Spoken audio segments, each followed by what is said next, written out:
The morning mist hung heavy over Buckingham Palace as Senior Royal Protection Officer James Mitchell began his shift at precisely 6 o'clock. At 42 years old, Mitchell had served the crown for nearly 2 decades, his unwavering dedication earning him the most sensitive assignments within the royal household. His weathered hands, scarred from years of training and service, adjusted the radio on his shoulder as he took his position outside the throne room's magnificent oak doors. The palace corridors echoed with an unusual tension that morning. Word had spread quickly through the staff quarters that Prince William had called for an emergency council meeting, though the details remained shrouded in secrecy. Mitchell had witnessed many such gatherings during his career, but something about today felt different. The air itself seemed charged with anticipation and worry. As the grandfather clock in the adjacent hallway chimed 7 times, Mitchell observed the arrival of several high-ranking officials. The Archbishop of Canterbury, his robes flowing behind him as he moved with purposeful strides, nodded curtly to Mitchell before disappearing into the chamber. The Lord Chamberlain followed, his usually composed demeanor betraying hints of concern through the tight lines around his eyes. Each arrival added another layer of gravity to the morning's proceedings. Mitchell's training had taught him to read situations like others read books. The subtle glances exchanged between officials, the hushed conversations that ceased abruptly when others approached, the way even the most senior staff members moved with careful deliberation. All these signs pointed to something significant unfolding within the palace walls. His duty was clear: maintain absolute security around the throne room and ensure that only authorized personnel gained access to what was clearly a matter of utmost importance to the monarchy. The ornate hallway, normally filled with the gentle bustle of palace life, had taken on an almost cathedral-like silence. Even the usual morning activities seemed muted, as if the entire building held its breath in anticipation. Mitchell positioned himself strategically, his back to the wall where he could observe both approaches to the throne room, while maintaining clear sightlines down the corridor. His military training from his earlier years in the Royal Marines served him well in moments like these, where vigilance and protocol merged into second nature. At 7:30, Prince William himself appeared at the far end of the corridor. Mitchell straightened to attention, noting the prince's unusually grave expression and the quick, determined pace of his approach. William's normally warm demeanor was replaced by something more austere, more regal, as if he had already begun assuming the weight of greater responsibilities. He paused briefly before Mitchell, offering a nod of acknowledgement that carried both respect for the officer's service and an unspoken understanding of the day's importance. The prince entered the throne room, and Mitchell heard the low murmur of voices as the emergency council began their deliberations. Through his earpiece, he received updates from other security personnel positioned throughout the palace. The perimeter was secure, all scheduled appointments for the day had been quietly canceled or postponed, and a subtle but comprehensive lockdown had been implemented. Whatever was being discussed behind those ancient doors required absolute privacy and protection. As the morning progressed, Mitchell noticed increasing activity in other parts of the palace. Staff members moved with unusual purpose, their conversations conducted in whispers. Kitchen personnel prepared refreshments that would typically only be requested for the most formal occasions. The palace's communications team had quietly doubled their presence in the main office, and several black vehicles with tinted windows had arrived at the private entrance, their occupants quickly escorted through side corridors to avoid public areas. The weight of responsibility settled heavily on Mitchell's shoulders, as he realized that today would likely become one of those days that would be remembered in royal history. His role as guardian of the throne room's entrance took on new significance, knowing that the decisions being made beyond those doors would ripple outward to affect not just the royal family, but the entire nation. The morning sun streaming through the tall windows cast long shadows across the marble floor, and Mitchell found himself thinking about the countless other guards who had stood in similar positions throughout the centuries, protecting the monarchy during its most crucial moments. By 9 o'clock, the atmosphere throughout the palace had shifted perceptibly. The emergency council was clearly deep in serious discussion, with occasional raised voices audible through the heavy doors, though the specific words remained indistinct. Mitchell's radio crackled occasionally with status reports from his colleagues, confirming that all security protocols remained in effect and that no unauthorized individuals had attempted to approach the restricted areas. The arrival of several more distinguished visitors added to the gravity of the situation. Senior members of Parliament, constitutional experts, and other figures whose presence typically signaled matters of state importance made their way through the corridors with expressions of solemn determination. Each was verified against the authorized access list before being permitted to join the council, their identities confirmed through multiple security checkpoints that had been established throughout the palace. As Mitchell maintained his vigilant watch, he couldn't help but reflect on the extraordinary nature of his position. Here he stood, a man from modest beginnings who had risen through dedication and service to become a guardian of some of the most important moments in British history. The throne room behind him had witnessed coronations, state ceremonies, and critical decisions that had shaped the nation for generations. Today, it seemed, would add another significant chapter to that long and distinguished history. The morning's events had already established a pattern that Mitchell recognized from his years of experience. This was not merely an administrative meeting or routine royal business. The level of security, the caliber of attendees, and the palpable tension throughout the palace all pointed to discussions of the highest constitutional importance. His training and instincts told him that the decisions being made in that room would have far-reaching consequences, making his role as protector of the proceedings all the more crucial. The ornate hallway continued to serve as a stage for this unfolding drama, with Mitchell as both witness and guardian. The morning light gradually gave way to the stronger illumination of mid-morning, casting different patterns of shadow and light across the ancient stones and polished floors. The palace itself seemed to pulse with the energy of momentous events, as if the very walls understood the significance of what was transpiring within their embrace. Through it all, Mitchell remained steadfast at his post, embodying the dedication and loyalty that had defined royal protection for centuries. His presence at the throne room's entrance was more than just security protocol. It was a symbol of the unwavering service that sustained the monarchy through both routine days and moments of extraordinary importance. Today, he sensed, would test that dedication in ways he had never previously experienced, but his commitment to his duty remained as solid as the ancient stones of the palace itself. As the morning advanced toward its conclusion, Mitchell prepared himself for whatever developments the day might bring. The emergency council showed no signs of concluding quickly, and the continued arrival of additional officials suggested that the scope of their deliberations was expanding rather than narrowing. He adjusted his position slightly, ensuring optimal readiness for any situation that might arise, his experienced eyes constantly scanning for any signs of unusual activity or potential threats to the security of the proceedings. The stage was set for events that would challenge not only his professional skills, but also his personal resolve. Mitchell stood ready, a guardian at the threshold of history, prepared to fulfill his duty regardless of what pressures or complications might emerge as the day continued to unfold. The morning's foundation had been laid, and now the true test of his commitment to protecting the crown and its most sensitive deliberations was about to begin in earnest. The clock had just struck 11 when Mitchell heard the distinctive click of heels echoing down the marble corridor. He recognized the sound immediately, the measured, confident stride of Queen Camilla approaching from the direction of her private apartments. His pulse quickened slightly, not from fear but from the heightened awareness that came with years of training and experience. Something about her approach felt different today, more determined and urgent than her usual graceful movements through the palace halls. Camilla appeared around the corner dressed in a deep navy blue ensemble that spoke of formal authority. Her expression was composed but intense, her eyes fixed directly on the ornate doors that Mitchell guarded. She moved with the bearing of someone who had made a decision and intended to see it through, regardless of obstacles. The morning light from the tall windows caught the subtle jewelry she wore, creating small flashes that seemed to emphasize her regal presence as she approached. Mitchell straightened to full attention as protocol demanded, but his mind was already calculating the situation. The emergency council had been in session for over 4 hours now, with strict instructions that no one was to enter without explicit authorization from Prince William himself. The Queen Consort certainly held significant rank within the royal hierarchy, but today's circumstances were extraordinary, and his orders had been unambiguous. The weight of potential conflict between duty and deference settled heavily on his shoulders. As Camilla drew closer, Mitchell could see the determination etched in her features. Her jaw was set in a way that suggested she would not easily accept denial, and there was a flash in her eyes that spoke of someone who felt entitled to know what was being discussed about matters that affected her directly.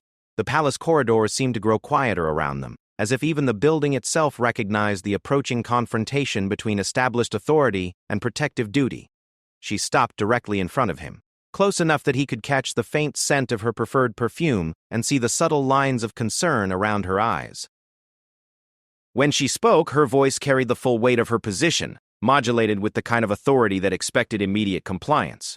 She informed Mitchell that she needed to join the council session immediately, stating that matters being discussed concerned her directly, and that her presence was not only appropriate but necessary for the proper functioning of the monarchy. Mitchell felt the full force of her expectation pressing against his resolve. Here was a woman who had spent years learning to wield royal authority, who had navigated the complex social and political waters of the monarchy with increasing skill and confidence. Her request was delivered not as a plea but as an expectation, backed by years of precedent and the natural assumption that her rank would override the instructions of subordinates, regardless of their official duties. The moment stretched between them, heavy with implications that reached far beyond the immediate confrontation.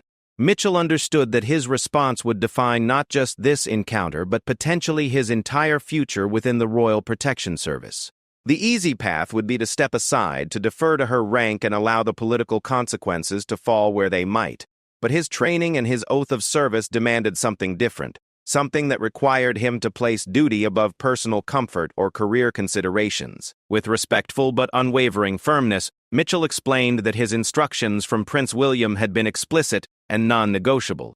No one was to enter the throne room without specific authorization from the prince himself, and those instructions made no exceptions for rank or family relationship. He spoke carefully, ensuring that his tone remained respectful while making clear that his position was not subject to persuasion or pressure, regardless of the source. Camilla's reaction was immediate and sharp. Her composure cracked slightly, revealing frustration that had clearly been building throughout the morning as she found herself excluded from discussions that she believed vitally affected her interests. She reminded Mitchell of her position within the royal family, her years of service to the crown, and her right to be informed about matters of constitutional importance. Her voice rose slightly, though she maintained enough control to avoid creating a scene that might be overheard by palace staff. The confrontation intensified as Camilla attempted different approaches to gain entry. She questioned Mitchell's authority to deny access to a member of the royal family, suggested that Prince William would certainly want her included in the discussions if he knew she was seeking entry, and implied that Mitchell was overstepping his bounds by interpreting his orders too strictly. Each argument was met with Mitchell's calm but absolute refusal, his responses growing more formal as the pressure increased. Behind the closed doors of the throne room, the emergency council continued their deliberations, unaware of the drama unfolding just outside their meeting place. Occasionally, raised voices from within suggested heated debate, but the heavy oak doors and thick stone walls kept the specific content of their discussions private. Mitchell found himself positioned literally and figuratively between two centers of royal authority, each demanding different responses to the crisis that had brought them all together. As their confrontation continued, other palace staff began to take notice of the unusual situation. Servants passing through nearby corridors slowed their pace, trying to overhear without appearing to eavesdrop. Senior household officials emerged from adjacent rooms, drawn by the uncommon sound of raised voices in an area typically characterized by formal quiet and respectful discourse.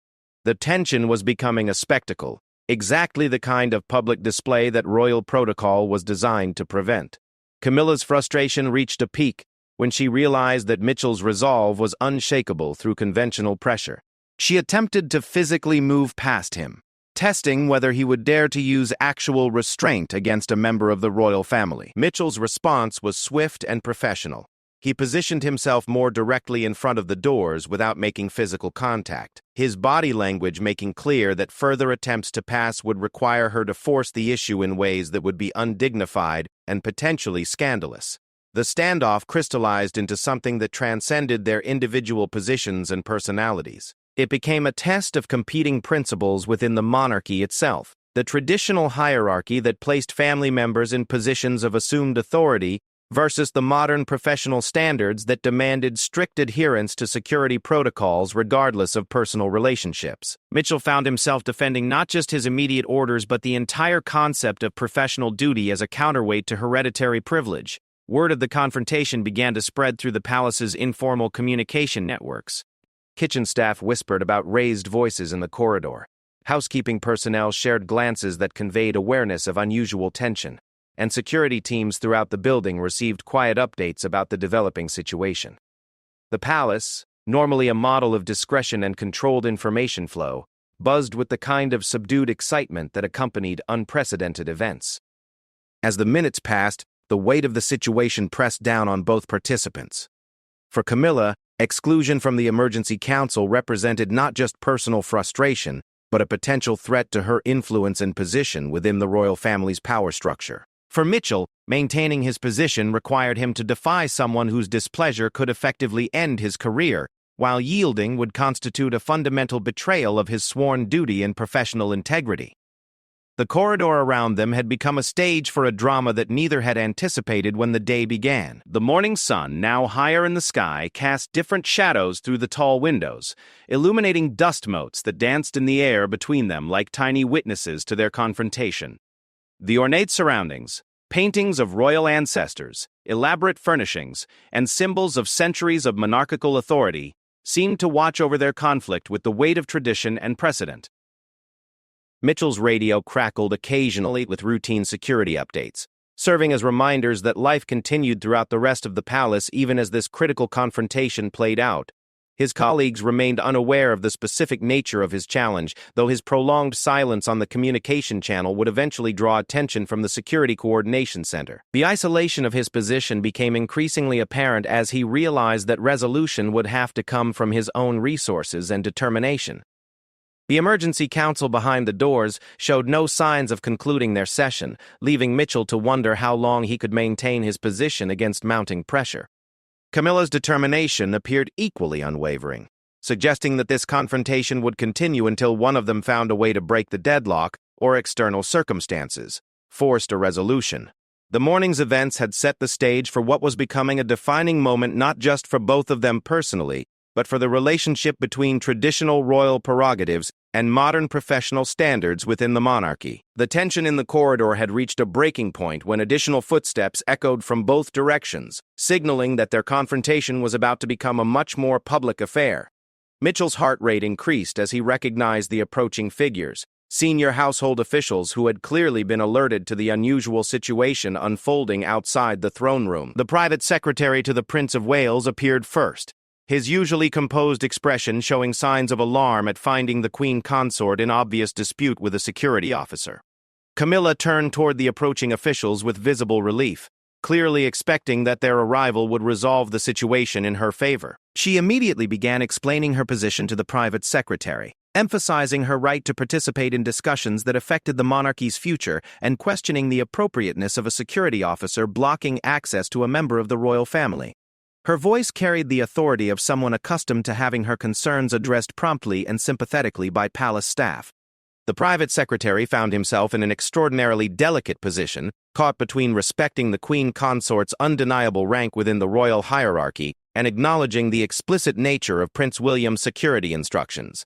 Mitchell watched as the man's diplomatic training warred with the unprecedented nature of the situation. Protocol books had never anticipated a scenario where a senior royal would be denied access to a family meeting by security personnel, leaving everyone in uncharted territory.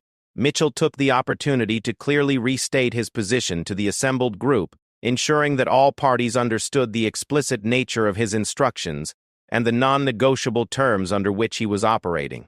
He emphasized that Prince William had specifically ordered that no one was to enter the throne room without his direct authorization, with no exceptions mentioned for family members or other royal officials.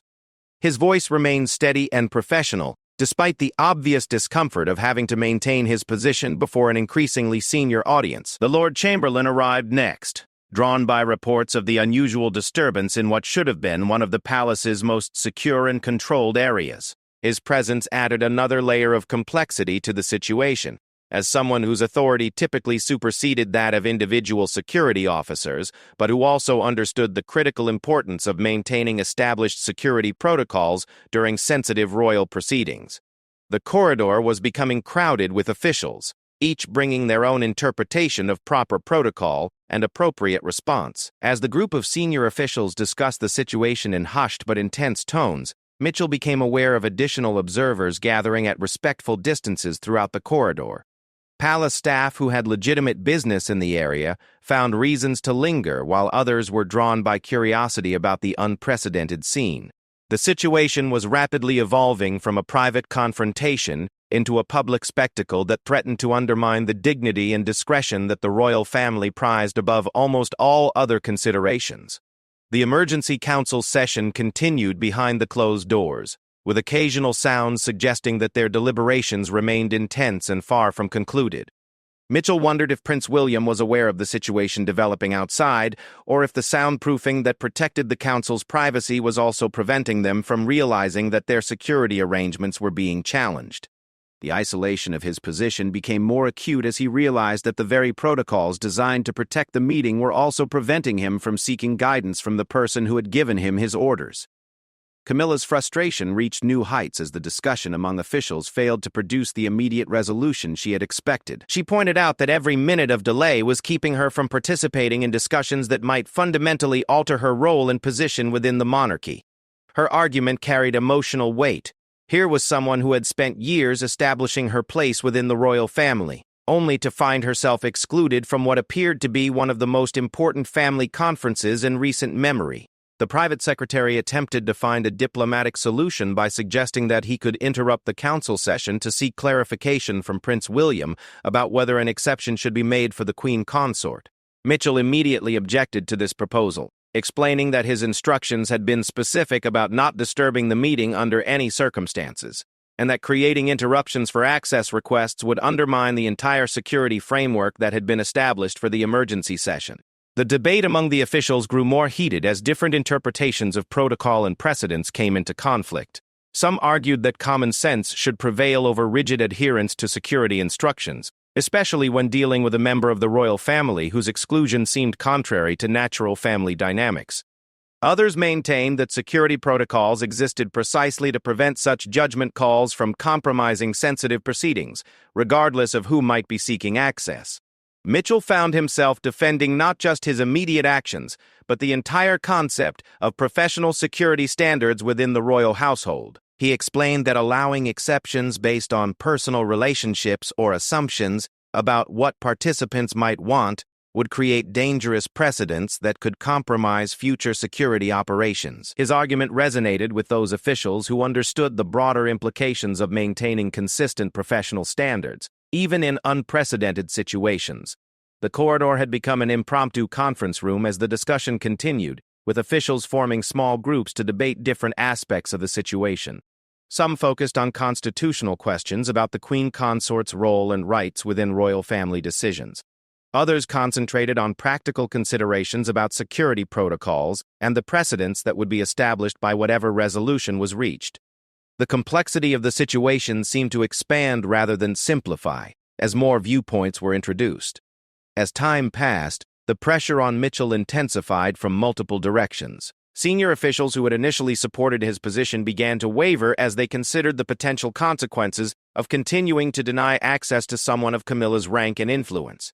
The Queen Consort herself remained determined to gain entry, viewing each moment of delay as both a personal slight and a potential threat to her interests within the royal family's power structure. The situation took on added urgency when word arrived that media outlets were beginning to report unusual activity at the palace, though they lacked specific details about the nature of the emergency council or the confrontation taking place outside the throne room. The prospect of public attention added new dimensions to an already complex situation, with officials realizing that their handling of this internal dispute might eventually face external scrutiny and judgment. Mitchell's radio remained silent from the Central Security Coordination, but he knew that his prolonged engagement in one location would eventually trigger routine check-ins that might reveal the nature of his situation to the broader security team. The prospect of additional personnel arriving to assess the situation added another variable to an already volatile mix of personalities and competing interests. The morning sun had given way to the stronger light of midday, casting harsh shadows that seemed to emphasize the stark nature of the choices facing everyone involved. The ornate corridor designed to showcase royal grandeur and dignity had become a battlefield where competing visions of monarchy, duty, and family dynamics played out in real time. Ancient portraits of previous monarchs seemed to observe the proceedings with the weight of centuries of precedent and tradition. Camilla made one final attempt to resolve the situation through direct appeal to Mitchell's sense of loyalty to the royal family as a whole. She reminded him that her exclusion from important family discussions served no one's interests, and that his rigid interpretation of orders was causing unnecessary division during an already stressful time. Her argument was personal and emotional, designed to appeal to his human sympathies rather than his professional obligations. Mitchell's response was measured but firm, acknowledging the difficulty of the situation while maintaining his unwavering commitment to his explicit instructions. He explained that his loyalty to the royal family was best expressed through faithful execution of his duties as assigned, regardless of personal comfort or convenience. The philosophical differences underlying their conflict had become fully apparent. Competing definitions of service, loyalty, and appropriate professional conduct within the unique environment of the modern monarchy. The standoff continued as officials struggled to find a resolution that would satisfy the immediate needs of the situation while establishing precedents that could guide future similar circumstances. The Emergency Council remained in session behind closed doors, unaware that their security arrangements had become the center of an increasingly complex drama involving fundamental questions about authority, protocol, and the balance between family relationships and professional duty within the royal household. The afternoon light streaming through the palace windows had shifted considerably when the situation took an unexpected turn. A younger member of the royal protection team, Officer Sarah Chen, appeared at the far end of the corridor, moving with obvious urgency. Mitchell recognized her immediately. She was one of the most promising officers in the service, someone whose judgment he had come to respect during joint training exercises. Her approach suggested that new information had entered the equation, potentially changing the dynamics of the standoff that had consumed the entire morning. Chen approached the assembled group with careful deference to the senior officials present, but her primary focus was clearly on communicating with Mitchell. She carried herself with the kind of controlled tension that suggested significant developments in whatever crisis had prompted the emergency council session. The whispered conversation she shared with Mitchell, conducted at the edge of the gathering, caused visible changes in his expression as he absorbed information that had clearly not been available earlier in the day. The nature of Chen's message became apparent through Mitchell's reaction rather than through any words that the assembled officials could overhear. His already serious demeanor deepened into something approaching grave concern, and his position at the doors took on even greater significance as he processed implications that extended far beyond the morning's confrontation with Camilla. The Emergency Council's deliberations had apparently reached a critical phase that made security considerations more important than ever. Camilla observed this exchange with growing frustration, recognizing that new developments were occurring without her knowledge or input. Her exclusion from information that was clearly affecting decisions about the monarchy's future intensified her determination to gain access to the throne room. She demanded that Chen share whatever information she had brought, arguing that her position within the royal family entitled her to know about matters that would affect her directly and personally. Chen found herself in the uncomfortable position of being caught between competing authorities, much like Mitchell had been experiencing throughout the morning. Her training had prepared her for many scenarios, but the complex political dynamics of this situation were testing skills that went beyond conventional security protocols. She deferred to Mitchell's seniority while clearly indicating that the information she carried was sensitive enough to require careful handling and appropriate clearance levels. The group of senior officials sensed that the situation had evolved beyond their earlier discussions about protocol and precedent. Whatever information Chen had brought appeared to validate the strict security measures that Prince William had established, lending new weight to Mitchell's position and potentially undermining arguments for making exceptions based on family relationships. The political calculus that had been developing throughout the morning suddenly shifted in ways that required complete reassessment. Mitchell made a decision that surprised everyone present. Rather than continuing to simply maintain his position through passive resistance, he took the initiative to address the assembled group directly. He explained that new information had confirmed the wisdom of Prince William's security instructions and that the Emergency Council's deliberations were even more sensitive than anyone had initially understood. His tone carried new authority, backed by knowledge that others lacked but which clearly justified the morning's seemingly excessive precautions. The effect of Mitchell's statement was immediate and dramatic. Officials who had been wavering in their support for strict security protocols suddenly understood that they were dealing with matters of genuine constitutional importance rather than mere family disagreements or administrative procedures. The weight of potential consequences settled over the corridor like a heavy blanket, changing the entire atmosphere of the gathering and the nature of the choices facing everyone involved. Camilla's reaction to these developments was complex and revealing. Part of her appeared to recognize that the exclusion she had been fighting was based on legitimate security concerns rather than personal slight or arbitrary protocol interpretation.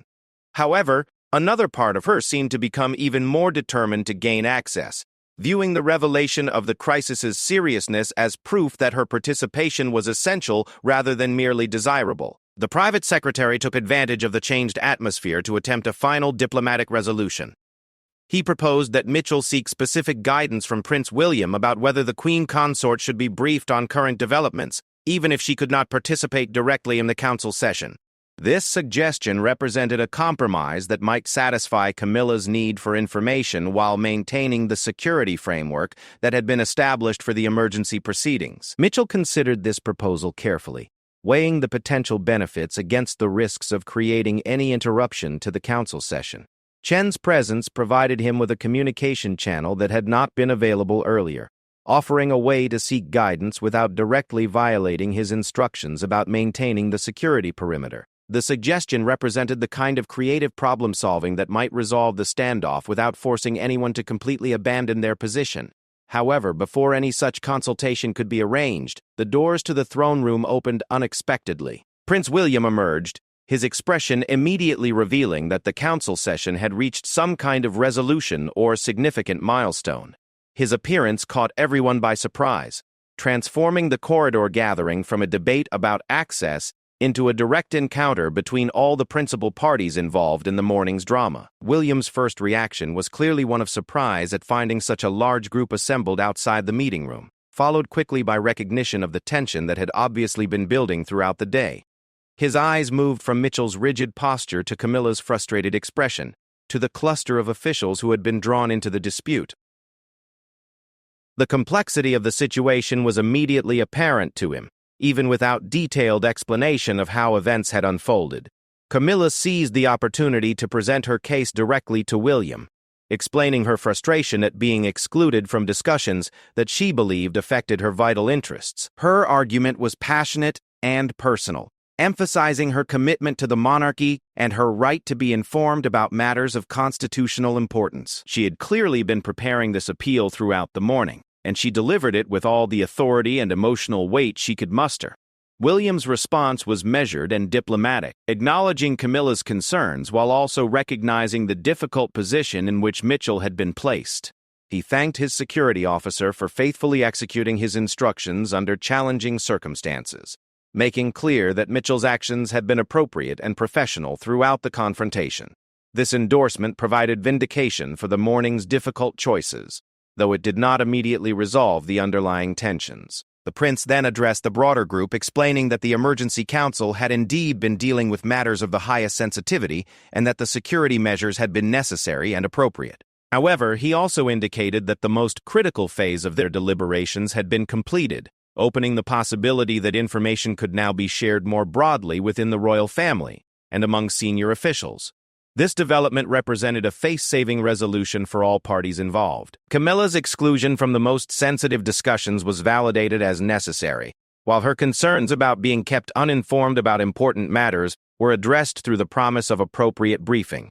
Mitchell's faithful execution of his duties was publicly acknowledged and endorsed, establishing important precedents about the independence and authority of security protocols within the royal household. The corridor began to empty as officials dispersed to handle the various administrative and communication tasks that would follow from whatever decisions had been reached in the emergency council. The crisis atmosphere that had characterized the morning gave way to the more routine business of implementing decisions and managing their consequences. The immediate confrontation had been resolved, but the broader implications of the day's events would continue to ripple through the palace and beyond. Mitchell remained at his post as the gathering dispersed, his duty continuing even as the most dramatic phase of the crisis appeared to have passed. Chen stayed nearby, ready to provide support or communication assistance as needed.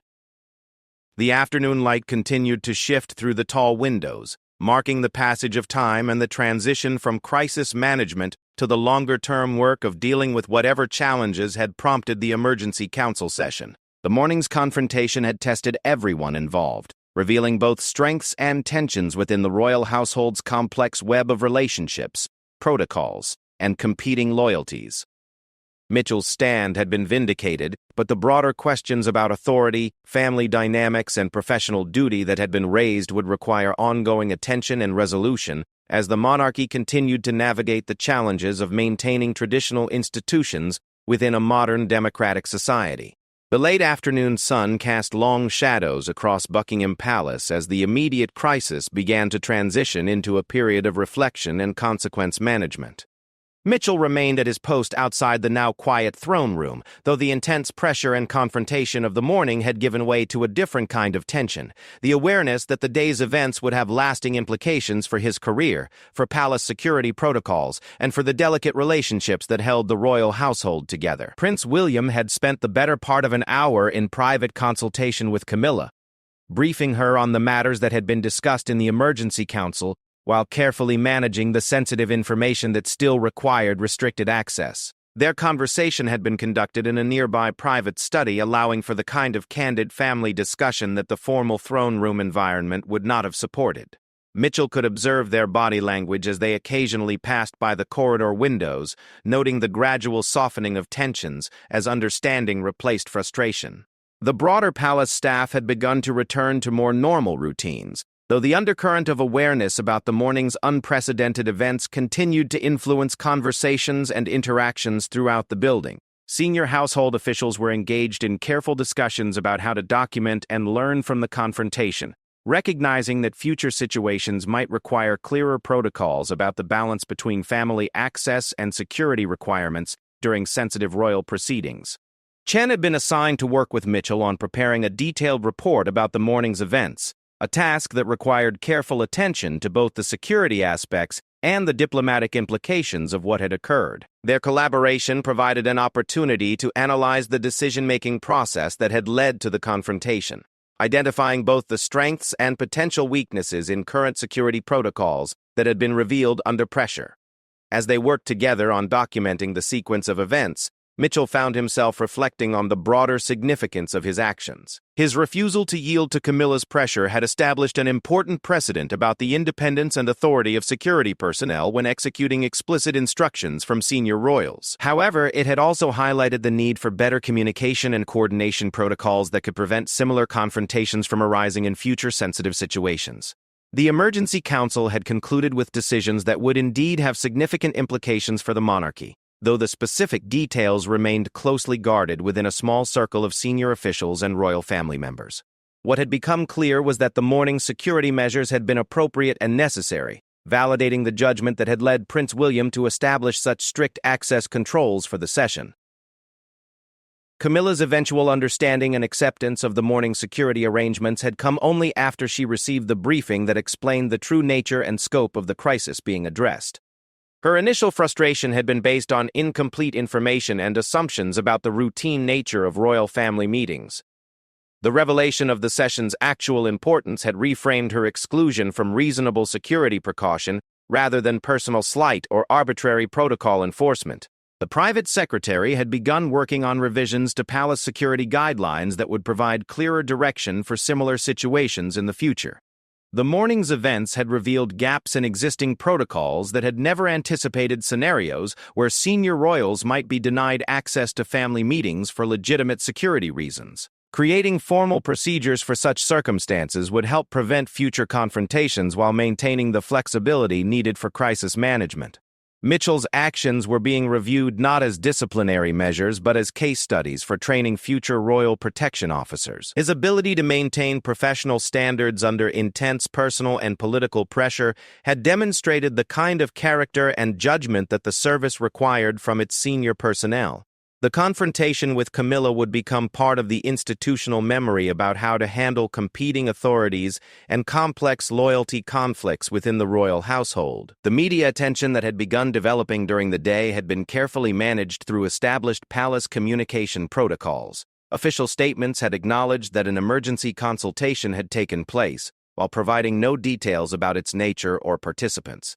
The morning's corridor confrontation remained completely private, known only to those who had been directly involved or were required to know for security and administrative purposes. As evening approached, Mitchell was finally relieved from his post by a colleague, ending a duty shift that had become one of the most challenging and significant of his career. The physical and emotional demands of the day had taken their toll, but the satisfaction of having fulfilled his responsibilities under extraordinary pressure provided a sense of professional accomplishment that made the stress worthwhile. The palace corridors had returned to their normal evening atmosphere, with staff members beginning to conclude their daily duties and prepare for the transition to night security protocols. The throne room stood empty and silent, its ancient walls holding the secrets of another day of constitutional importance, another chapter in the long history of royal crisis management and family dynamics that had played out within its boundaries for generations. Prince William took time to personally thank Mitchell before departing for his private apartments, acknowledging both the difficulty of the position in which he had been placed and the professionalism with which he had handled unprecedented circumstances. This personal recognition from the future king carried significance that extended far beyond the immediate events, establishing Mitchell's reputation as an officer who could be trusted with the most sensitive assignments and challenging situations. The broader implications of the day's events would continue to unfold over the coming weeks and months, as the decisions made in the Emergency Council were implemented, and their consequences became apparent. The monarchy would adapt and evolve, as it had countless times throughout history, incorporating the lessons learned from moments of crisis and transition. The balance between tradition and modernity, between family relationships and institutional requirements, would continue to require careful navigation by all those who served the crown. Chen remained on duty as the evening shift began, her presence serving as a reminder that the palace's security requirements continued around the clock, regardless of the day's particular challenges or dramas. The professional standards that Mitchell had demonstrated would become part of the institutional culture that she and other younger officers would carry forward, ensuring that future generations of royal protection personnel would be prepared to handle whatever tests their service might bring. The evening light gradually faded from the tall windows of the palace corridors, bringing an end to a day that would be remembered as a defining moment in both personal and institutional terms. Mitchell's stand outside the throne room had been about more than just following orders. It had been about maintaining the integrity of professional duty in the face of competing pressures and expectations. The precedent established would influence how future conflicts between personal relationships and security requirements would be handled within the unique environment of the modern monarchy. As night fell over Buckingham Palace, the building settled into its evening rhythms, with the quiet satisfaction of having weathered another day of constitutional importance. The crisis that had prompted the Emergency Council would continue to require attention and management, but the immediate challenges had been met with professionalism and dedication that honored the long tradition of service to the crown. Mitchell's guard duty had ended, but the principles he had defended would continue to protect the monarchy through whatever future challenges awaited in the corridors of power and the chambers of constitutional decision-making that defined the British royal institution. The day's events had tested everyone involved, from the highest-ranking members of the royal family to the professional staff who served them. The lessons learned would strengthen the institution's ability to handle future crises while maintaining the delicate balance of relationships, protocols, and responsibilities that enabled the monarchy to function effectively in a modern democratic society. Mitchell's firm stand had been vindicated, his duty fulfilled, and his service to the crown honored through one of the most challenging days in his distinguished career.